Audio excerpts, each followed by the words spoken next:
కొంతమంది వినినట్టుగా ఉంటున్నారు. లేదు, నేను నమ్మిందే దేవుడు, నేను అనుకున్నదే సత్యము, నేను అనుకున్నదే నిజం అని చెప్పి ఏమండి అసత్యం మార్గంలో నడుస్తున్నారు కొంతమంది. దేవుడి బిడ్డలారా, దేవుడు ఎంతగానో స్పష్టంగా తెలియజేసినప్పటికీ కూడా కొంతమంది కంట ఏముందో తెలుసా? చెవులకి ఎంతనే చెప్పు, ఆ చెవులు వినమట్టుగా వింటాయి కానీ ఏమాత్రము తెలుసుకో. ఇప్పుడు నీ హృదయంలో గ్రహించాలి అంటే నువ్వు ముందు ఏం చేయాలి? వినాలి. వినడంలో 2 రకాలు ఉంటాయి. బాగా వినండి, వినే దాంట్లో 2 రకాలు ఉంటాయి.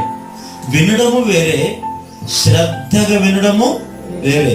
చెప్పండి, వినడము వేరే, శ్రద్ధగా వినడము. వినే దాంట్లో ఏదో ఎక్కడో మనసు పెట్టి అని అంటుంటాం. శ్రద్ధగా వినే దాంట్లో ఏముంటుందో తెలుసా? ఎప్పుడైతే ఏ వ్యక్తి అయితే